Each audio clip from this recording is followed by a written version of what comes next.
Salmos de número 138. Eu te louvarei, Senhor, de todo o meu coração. Na presença dos deuses, a ti cantarei louvores. Inclinar-me-ei para o teu santo templo e louvarei o teu nome pela tua benignidade, pela tua verdade, pois engrandeceste a tua palavra acima de todo o teu nome. No dia em que eu clamei, me escutaste. Alegraste-me, fortalecendo a minha alma. Todos os reis da terra te louvarão, ó Senhor, quando ouvirem as palavras da tua boca, e cantarão os caminhos do Senhor, pois grande é a glória do Senhor. Ainda que o Senhor é excelso, atenta para o humilde, mas ao soberbo conhece-o de longe. Andando eu no meio da angústia, tu me revivificarás, estenderás a mão contra a ira dos meus inimigos e a tua destra me salvará. O Senhor aperfeiçoará o que me concerne. A tua benignidade ao Senhor é para sempre. Não desampares as obras das tuas mãos. Os Salmos de número 138, uma ação de graças a Deus pela sua fidelidade, um salmos atribuído a Davi, e aqui ele dizendo que todos os reis louvarão ao Senhor, nosso Deus.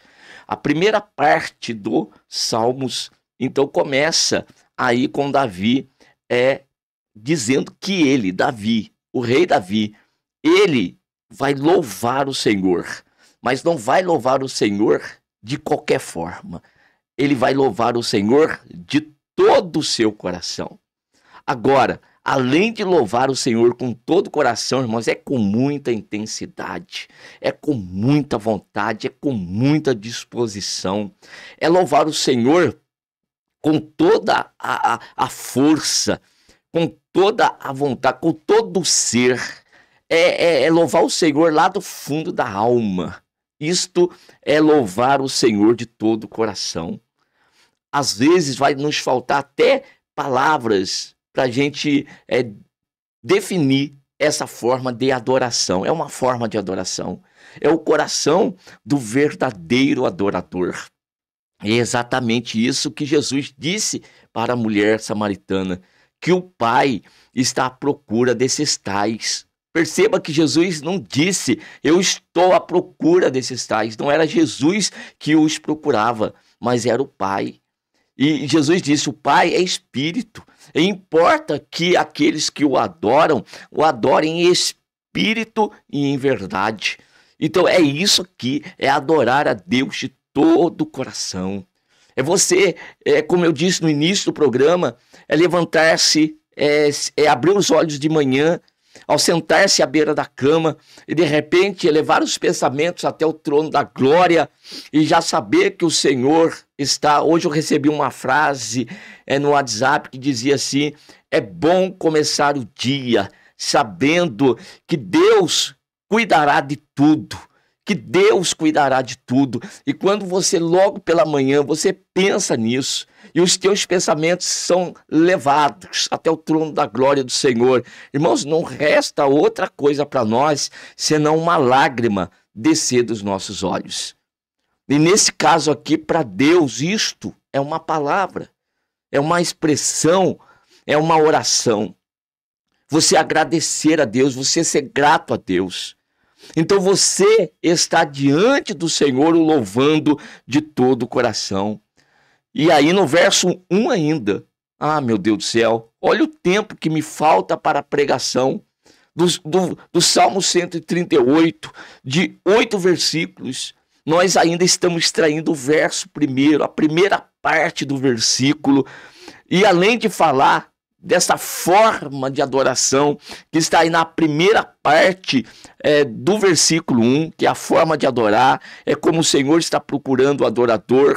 Agora, o salmista ainda diz, na presença dos deuses, a ti cantarei louvores. Olha só, irmãos, não é só a forma, mas também o ambiente da adoração, a circunstância da adoração. Quando nós olhamos essa expressão aqui, na presença dos deuses, esses deuses aqui dentro da Bíblia Sagrada não está se referindo aos deuses desse mundo aqui não, irmãos. Viu? Porque ninguém vai adorar a Deus, o verdadeiro Deus, diante desses deuses aqui. Não. Esses deuses aqui, a palavra do hebraico e até no contexto do povo hebreu da época, se referia aos seres angelicais que estavam na presença de Deus, adorando ao Senhor. Então o Senhor tem diante do trono da glória dele, lá os anjos, serafins, que estão constantemente em adoração a ele. Tá certo? Então o Senhor tem os seus adoradores, que já têm a natureza espiritual e que estão lá para este fim, para esta finalidade. Mas o salmista está dizendo, eu sou homem, eu estou na face dessa terra, mas eu também sou um adorador. Eu também estou me apresentando diante do Senhor como também um adorador. Embora eu seja aqui, lá no céu são os anjos, lá são os seres já espirituais que lá estão.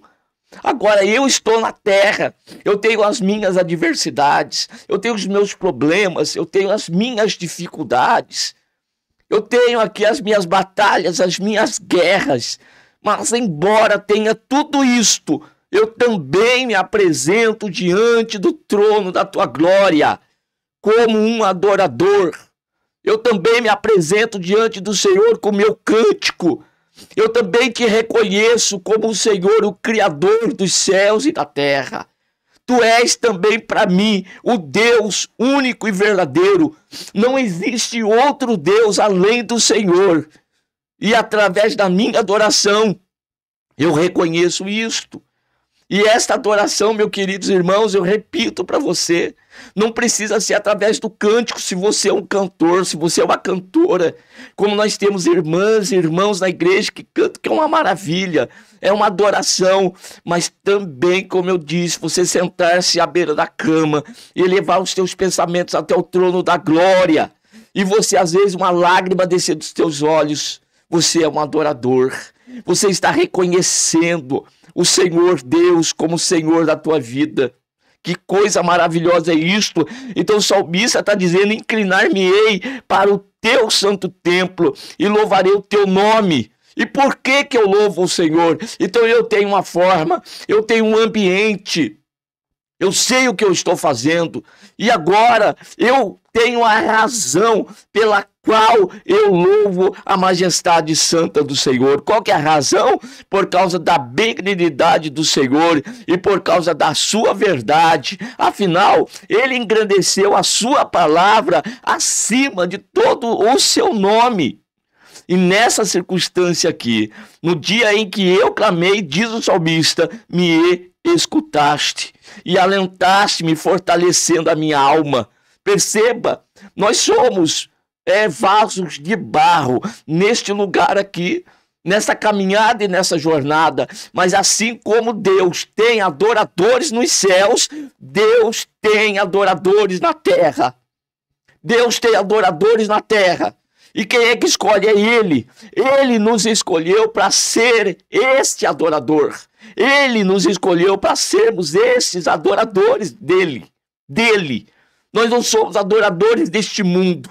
Nós não nos inclinamos diante de estátua nenhuma neste mundo. Nós não nos inclinamos diante de circunstância nenhuma neste mundo. Nós não nos inclinamos diante de manjar nenhum neste mundo. Nós aqui estamos para servir o único Deus verdadeiro, não obstante as nossas fraquezas. Agora, em que pese essas fraquezas, quem é que nos fortalece? É Deus. E por que Ele nos fortalece? Porque Ele me escolheu e Ele te escolheu a ti. Então tu não cantas, tu não adoras porque tu queres simplesmente. É porque em nós habita o Espírito Santo do Senhor, que nos fortalece. Então o salmista diz aqui, no dia em que eu clamei, me escutaste e alentaste-me, fortalecendo a minha alma. Então quem, irmãos, nos dá graça e poder para a adoração? É Ele. Quantas das vezes chegaste na igreja numa situação tão ruim, quebrado, e eu uso a expressão com os irmãos na igreja, igualzinho arroz de terceira, sem condição nenhuma, mas de repente o vento do Espírito sopra, e lá estamos nós, com as mãos levantadas, e a alma se derramando diante do trono da glória. A situação está ruim, está apertada, a guerra está renhida. Irmãos, parece que nós não vamos suportar.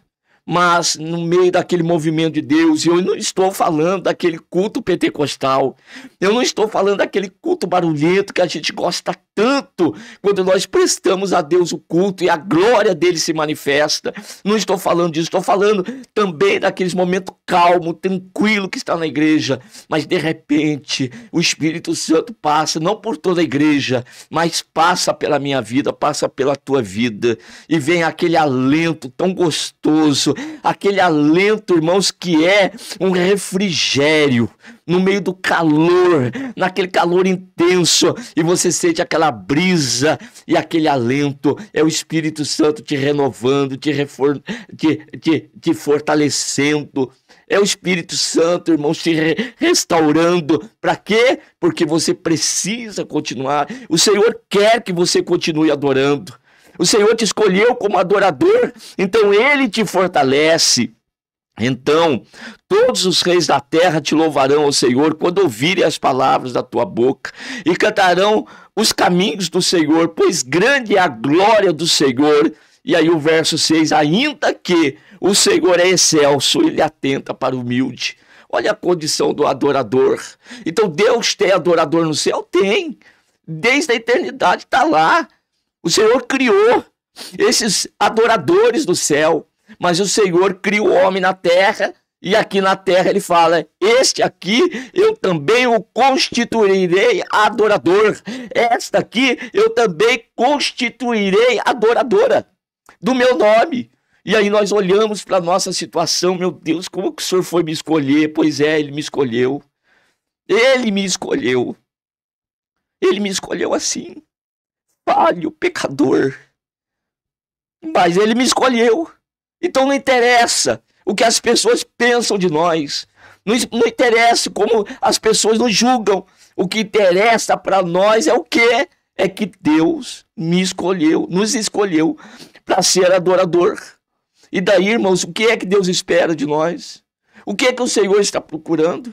Uma pessoa forte, uma pessoa invencível, uma pessoa gigante, uma pessoa milionária. Não, Deus não está à procura disso.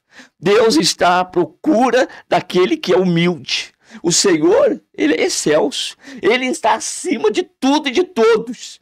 Mas também, ainda que, disse o salmista, Ele é excelso, atenta para o humilde. Os olhos do Senhor estão sobre toda a terra. E onde que Ele vai encontrar esse adorador?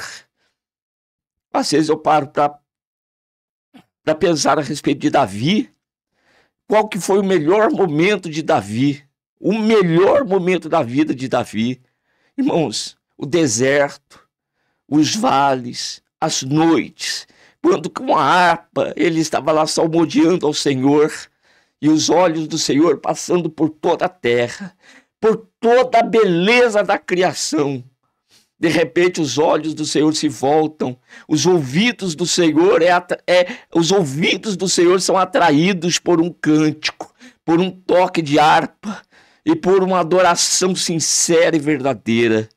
Olhe, o Senhor nesse momento, Ele está dessa forma à procura, os olhos do Senhor passeando por toda a terra, que neste momento Ele te encontra onde você está agora, com nesta condição de humildade, de adorador. O Senhor, Ele conhece, atenta para o humilde, soberbo o Senhor conhece de longe. Então, meu querido irmão, encerrando a minha palavra aqui no Isaías 57, verso 15, porque assim diz o alto e o sublime, que habita na eternidade, cujo nome é santo.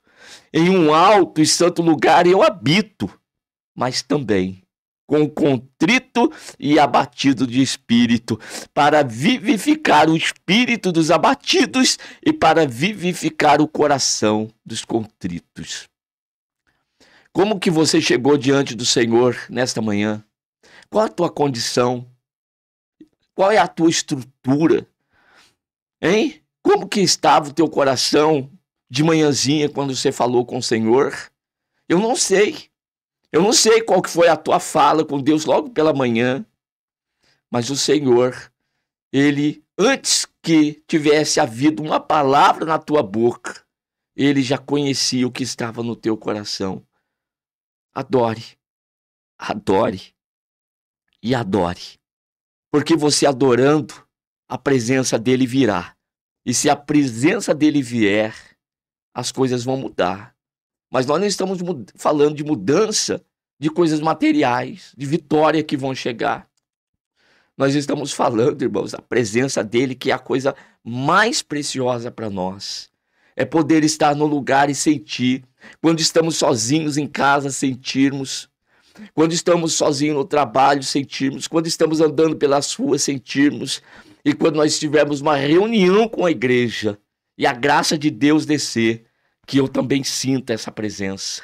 Que eu também seja agraciado com esta presença de Deus na minha vida, que é a melhor coisa que nós temos. Amém?